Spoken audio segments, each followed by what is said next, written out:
Literature में term है ट्रेजी comedy. ट्रेजी comedy का सिंपल सा मतलब होता है कि एक ऐसी कहानी जिसमें ट्रेजेडी, जिसमें कॉमेडी और पागलपन में कोई भी डिफरेंस नहीं होता है, जिसमें ट्रेजेडी और कॉमेडी दोनों ही होती है। ठीक है, कब रोए कब हंसे कुछ समझ में नहीं आता है।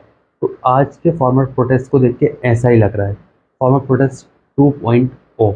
जी हाँ, गवर्नमेंट ने दिल्ली की बॉर्डर को इंटरनेशनल बॉर्डर बना दिया है। ठीक है, ऐसा लग रहा है कि जैसे मतलब हंसी इस बात पे आती है कि ऐसा लग रहा है कि जैसे देश की बॉर्डर ना होकर, देश की इंटर स्टेट बॉर्डर ना होकर देश की मेन इंटरनेशनल बॉर्डर हो गई है।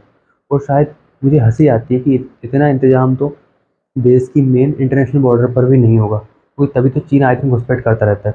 हालांकि वो एक अलग मुद्दा है, उस पर किसी और दिन बात करेंगे। तो अभी बात करते हैं फार्मर प्रोटेस्ट 2.0 की। और रोना इस बात पे आता है कि मतलब हमारी सरकार हमारे ही देश के किसानों पर लाठी, रबर बुलेट्स, आंसू गैस चला रही है, जैसे कि वो कोई किसान ना होकर आतंकवादी हो गए। अरे भाई, वो किसान है, इस देश के हैं, इस देश के नागरिक हैं, तो फिर उन्हें प्रोटेस्ट करने का अधिकार हमारे कॉन्स्टिट्यूशन ने ही दिया है। तो फिर ऐसा क्या है कि जिससे कारण हमारी गवर्नमेंट हमारे ही देश के किसानों के साथ इतनी बर्बरता से पेश आ रही है। और दुख इस बात का होता है कि मदर ऑफ डेमोक्रेसी कहे जाने वाले देश में प्रदर्शन करना, सवाल पूछना सब इलीगल होता जा रहा है। शंभू बॉर्डर पर फुल नाकाबंदी है, सब तरफ बैरिकेड्स ही बैरिकेड नज़र आ रहे हैं। ठीक है, और टेक्नोलॉजी का भी पूरा प्रदर्शन हो रहा है। ऐसी टेक्नोलॉजी जो रिपब्लिक डे पर भी देखने को नसीब नहीं हुई, शंभू बॉर्डर पर देखने को मिल रही है। ड्रोन से आंसू गैस छोड़ी जा रही है किसानों पर। वहीं एक और सीन देखने को मिलता है कि लाखों रुपए के ड्रोन का खात्मा 5 रुपए की पतंग से कर दिया गया। अब समझ में ये नहीं आता है कि न्यू इंडिया, एडवांस इंडिया किसे कहें। लाखों रुपए के ड्रोन, आंसू गैस छोड़ते हुए ड्रोन को, या 5 रुपए की जुगाड़ पतंग को जिसने लाखों रुपए खराब कर दिए। आप ही डिसाइड कीजिए। और अगर आंसू गैस से काम ना बने तो फिर किसानों के ट्रैक्टर और व्हीकल्स के लिए कील और उनके लिए लाठियाँ, सब इंतजाम करके रखा हुआ है। बहुत मारनी है, लठ नहीं मारने, समझ गए। लेकिन सवाल यहाँ ये उठता है कि दुनिया के सबसे बड़े लोकतंत्र में क्या अपना हक मांगना, अपने हक के लिए आवाज़ उठाना, प्रदर्शन करना क्या क्राइम है? अगर नहीं तो फिर क्यों किसान आंदोलन को इलीगल बनाया जा रहा है? क्यों किसानों को दिल्ली के अंदर घुसने से रोका जा रहा है? क्यों किसानों को पार्लियामेंट के सामने प्रोटेस्ट करने से रोका जा रहा है? हाँ भाई, हम जानते हैं न्यू पार्लियामेंट है, न्यू बिल्डिंग है, लेकिन पार्लियामेंट बिल्डिंग नई हो या पुरानी, इट डजेंट मैटर। किसानों को प्रदर्शन करने का, अपना हक मांगने का, अपना व्यू रखने का अधिकार तो पार्लियामेंट ने, देश के कॉन्स्टिट्यूशन ने दिया है। वो पार्लियामेंट और कॉन्स्टिट्यूशन दोनों ही लोकतंत्र का हिस्सा है। और लोकतंत्र में अपना अधिकार मांगना का अधिकार है, मतलब अपने हक के लिए आवाज़ उठाना, अपने पॉइंट रखने का अधिकार होता है। तो फिर क्यों किसानों को रोका जा रहा है? चलिए जानते हैं। लेकिन इससे पहले कुछ और भी सवाल हैं, तो उन सवालों के जवाब ढूंढने की कोशिश करते हैं। तो चलिए शुरू करते हैं। आप लोग लास्ट फार्मर प्रोटेस्ट के बारे में जानते होंगे। जो लोग जानते हैं उन्हें पता है कि किसानों की मैक्सिमम डिमांड तो वही है, जैसे कि लैंड एक्विजिशन एक्ट 2013 वापस लेके आओ, वर्ल्ड ट्रेड ऑर्गेनाइजेशन WTO से बाहर निकलो, और अक्टूबर 2021 में जो फार्मर्स लखीमपुर खीरी में मारे गए थे उनके लिए मुआवजा, और लास्ट फार्मर प्रोटेस्ट के ड्यूरेशन में जिन किसानों पर केसेस दर्ज हुए थे उनको विड्रॉल करना। एंड गवर्नमेंट ने इन सभी के लिए प्रॉमिस किया था during the end of last farmer protest, but उसके बाद भी गवर्नमेंट ने इन पर कंसिडरेशन नहीं किया। इसके अलावा किसानों की 3 मेन डिमांड और भी है, जिनके लिए गवर्नमेंट ने उनसे प्रोमिस किए थे कि गवर्नमेंट इन पर सीरियसली कंसिडर करेंगी, बट ऐसा कुछ भी नहीं हुआ। तो 3 मेन डिमांड्स किसानों की, जिनमें से फर्स्ट डिमांड है लीगल गारंटी ऑफ MSP। ठीक है, तो जब गवर्नमेंट ने 3 काले कानून वापस लिए थे, उस टाइम किसानों से गवर्नमेंट ने प्रॉमिस किया था कि हम MSP पे तेज़ी से एक्शन लिया जाएगा। ठीक है, तो MSP को सिंपली डिफाइन करें तो मिनिमम सपोर्ट प्राइस, यानी कि वो प्राइस जिसके नीचे किसानों को अपनी फसल नहीं बेचनी है। अगर प्राइवेट सेक्टर में उस MSP पर कोई फसल नहीं खरीदता है, या फिर उस MSP के नीचे कोई फसल खरीदता है, तो फिर गवर्नमेंट को निर्धारित MSP पर किसानों से अपनी उनकी फसल खरीदनी पड़ेगी। ठीक है, जस्ट एन एग्जांपल, जैसे मनरेगा में मिनिमम वेज होता है, उसी प्रकार किसानों ने MSP की डिमांड की है उन 23 क्रॉप्स के लिए, ताकि उन्हें अपनी फसल कोड़ियों के दाम नहीं बेचनी पड़े प्राइवेट सेक्टर्स में। और ये बेनिफिशियल होगा, हेल्पफुल होगा इन छोटे किसानों के लिए। जैसे कि होता है क्या कि एक छोटा किसान है, जस्ट 3-4 एकड़ का किसान समझ लो, तो वो उसके पास व्हीकल्स नहीं है, और उसका जो रेसिडेंस है मंडी से 30 से 40 किलोमीटर की दूरी पर है। तो वो क्या करता है कि भाई लेबर्स लाएगा, मतलब पहले तो रेंट पे ट्रैक्टर ट्रॉली लेकर आएगा, ठीक है। उसके बाद लेबर से उस ट्रॉली को में अपनी फसल भरवाएगा, देन लेबर चार्ज, ट्रॉली का चार्ज, ट्रैक्टर का चार्ज और प्लस ड्राइवर का चार्ज। उसके बाद वो मंडी तक अपनी फसल लेकर जाता है, और उसकी जो मंडी की जो प्राइस है, जो बोली है, वो उसकी एक्सपेक्टेशन के अकॉर्डिंग नहीं मिलती है, उससे कम प्राइस में मिलता है। तो सोचता है कि यार अब वापस लेकर जाऊँगा, देन इन सभी सारी चीज़ों का रेंट, सभी चीज़ों का भाड़ा मुझे फिर से देना पड़ेगा। तो वो उसी प्राइस पे, जो प्राइस उसे मिलता है, उसी प्राइस पे अपनी फसल बेच कर आ जाता है, पर चाहे उसे लॉस हो, ठीक है। तो एमएसपी इन सारी चीज़ों से किसानों को बाहर निकालेगा। इसलिए इसलिए किसानों ने एमएसपी की डिमांड की कि अगर प्राइवेट सेक्टर में उस प्राइस के नीचे अगर कोई किसानों की फसल को खरीदता है, तो फिर गवर्नमेंट उस एमएसपी पर किसानों से उनकी फसल खरीदेगी। जिसकी और इस मैटर की अर्जेंसी को देखते हुए किसान आंदोलन के 9 महीने बाद, मतलब कि उम्मीद तो ये की जा रही थी, गवर्नमेंट ने जो प्रॉमिस किए थे उसके अकॉर्डिंग कि गवर्नमेंट तुरंत ही एक्शन लेगी, बट गवर्नमेंट ने, मतलब किसान जो कानून वापस लेने के 9 महीने के बाद एक 29 मेंबर की कमेटी का गठन किया। और सबसे मजाक की बात तो उसमें ये थी कि उसमें पंजाब, हरियाणा और उत्तर प्रदेश से कोई भी रिप्रेजेंटेटिव नहीं था।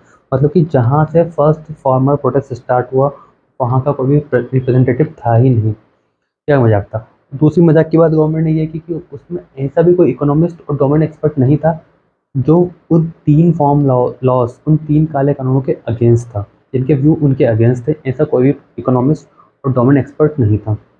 भाई किसानों का कहना है कि एमएसपी उनके सर्वाइवल, उनकी उनकी ज़िंदगी के लिए बहुत ज़रूरी है। तो उन्होंने गवर्नमेंट से रिक्वेस्ट की है कि भाई जितना जल्दी हो सके, एज सुन एज पॉसिबल आप इसको कंपलसरी कीजिए और घोषणा कीजिए, क्योंकि अब हमें आपके वादों पर भरोसा नहीं है, हमें और वादे नहीं चाहिए, अब हमें एक्शन चाहिए। किसानों की मेन 3 डिमांड में सेकंड डिमांड है full debt waiver of farmers and labours. यार देखो, डेट वेवर ना एक बहुत ही जटिल, बहुत ही कॉम्प्लेक्स प्रॉब्लम है, ठीक है।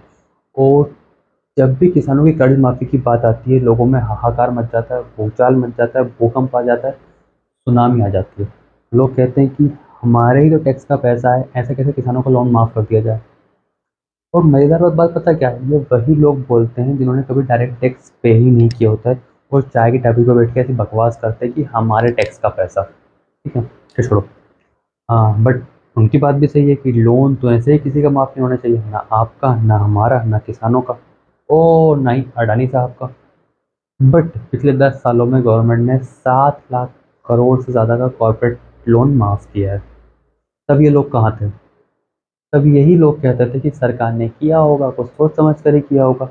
लेकिन वहीं दूसरी तरफ अगर एक किसान अपने ट्रैक्टर का लोन ना चुका पाए, मात्र 1-2 लाख रुपए के लिए, उसके ऊपर लीगल एक्शन ले लिया जाता है, उसे जेल भेज दिया जाता है, और कभी कभी तो वही ट्रैक्टर उसके ऊपर से निकाल दिया जाता है। और किसानों की तीसरी डिमांड थी implementation of Swaminathan report.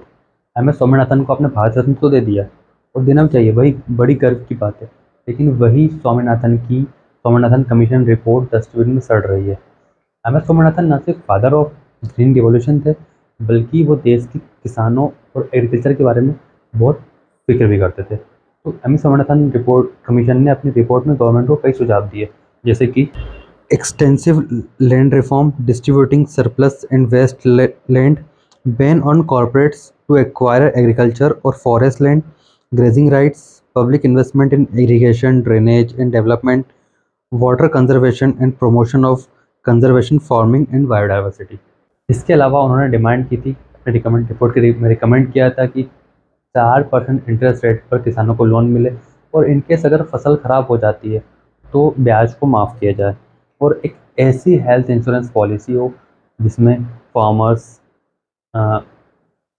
Crops और लाइफ स्टॉक को कवर किया जाए। और इसके अलावा जो उनकी सबसे मेन रिकमेंडेशन थी, एम एमएसपी के प्राइस को एटलीस्ट 50% बढ़ाया जाए अब the weightage of average cost production. इसको C2+ फार्मूला भी कहा जाता है। और लेकिन 2 दशक हो चुके हैं, 2 डिकेड्स, लेकिन कमीशन की रिपोर्ट को इस कमीशन की रिपोर्ट के रिकमेंडेशन को ना तो कांग्रेस और ना ही बीजेपी, किसी भी गवर्नमेंट ने सीरियसली इम्प्लीमेंट नहीं किया। अब लोग सोचेंगे कि इन शर्तों को तो गवर्नमेंट इजीली मान सकती है, तो फिर क्या कारण है कि गवर्नमेंट किसान आंदोलन को दबाना चाहती है? गवर्नमेंट ऐसी कौन सी चीज़ है जिससे गवर्नमेंट को डर लग रहा है? ऐसा कौन सा सच है जिसे गवर्नमेंट छिपाना चाहती है? एक्चुअली अभी ना देश, मतलब देश और देश की जनता 5 ट्रिलियन टन इकोनॉमी, विश्व गुरु, प्राण प्रतिष्ठा के जश्न में मग्न है। उनके लिए ना गोल्डन पीरियड यानी कि अमृतकाल आ चुका है। तो ऐसी कंडीशन में अगर आप उनको लो पर कैपिटा इनकम, तो education crisis, health care, rural distress, agrarian crisis के बारे में बताएंगे ना, तो उनका मूड खराब हो जाएगा। और हम जैसे लोगों को तो वो एंटी इंडियन बोल के पाकिस्तान भेज देंगे। बट देश की आधी जनसंख्या है, यानी कि देश की 50% पॉपुलेशन एग्रीकल्चर पर डिपेंड है, ये हम सबको पता है। And according to research, rural areas में ना घर का आधा बजट सिर्फ घर के खाने पे खर्च होता है, मतलब कि घर घर के खाने पे घर का आधा बजट चला जाता है। तो बाकी फिर बचा एजुकेशन, हेल्थ और अदर खर्चों को 50% बजट में मैनेज करना कितना मुश्किल होगा, सोच के देखिए। सेविंग्स तो बहुत दूर की बात है ऐसी कंडीशन में।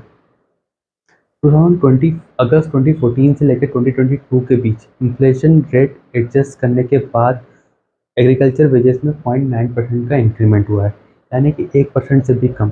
मतलब कि पिछले 8 सालों में एग्रीकल्चर वेज 0.9% इंक्रीज हुआ है इन्फ्लेशन एडजस्ट करने के बाद। शायद यही रीज़न है कि हमारी गवर्नमेंट पॉवर्टी डाटा निकालना नहीं चाहती है। तो अगर गवर्नमेंट पॉवर्टी डाटा निकाल दिया तो ये सारे रिकॉर्ड्स दिखा देंगे कि demonetisation, sudden lockdown, faulty implementation of GST का कितना बड़ा नेगेटिव इम्पैक्ट पड़ा है हमारी रूरल एरियाज़ पर, हमारे देश की रूरल इकोनॉमी पर। एग्रीकल्चरल सेक्टर को सब्सिडीज़ की ज़रूरत होती है। इवन अमेरिका जैसा प्योर कैपिटलिस्ट कंट्री भी अपने एग्रीकल्चर को सब्सिडी का सपोर्ट देता है, तो फिर इंडिया क्यों नहीं दे सकता? तो अगर सुनने में ये सोशलिस्ट पॉलिसी लगती है, तो हमारी गवर्नमेंट भी तो सोशलिस्ट है। हमारी गवर्नमेंट अपने बजट में देश के 80 करोड़ लोगों को फ्री राशन देने की बात करती है।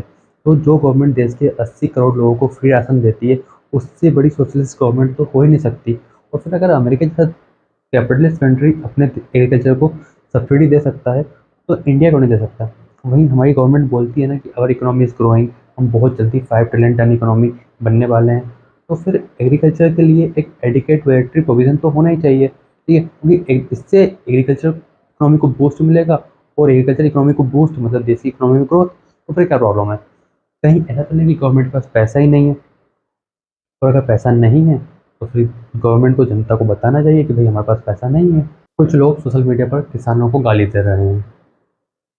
वहीं आप और हम जैसे बहुत कम लोग हैं जो ये जानते हैं, जो ये मानते हैं कि देश में एग्रेरियन क्राइसिस है, देश में रूरल डिस्ट्रेस है। देखो, देश तो तरक्की कर रहा है, लेकिन देश के किसान नहीं। देश की 1% जनता सुपर रिच है, लेकिन वहीं दूसरी तरफ देश के 80 करोड़ लोग सरकारी राशन पर जिंदा हैं। तो फिर बताओ, ऐसी कंडीशन में राम राज्य कैसे आएगा? बताओ, राम राज्य कैसे आएगा? ये जानने के लिए आपको हमारी वीडियो देखना पड़ेगा। तो लिंक डिस्क्रिप्शन और कमेंट बॉक्स में मिल जाएगा। अब आपकी रिस्पॉन्सिबिलिटी ये बनती है कि जाते जाते आप चैनल को सब्सक्राइब कीजिए। तो मिलते हैं फिर नेक्स्ट वीडियो में।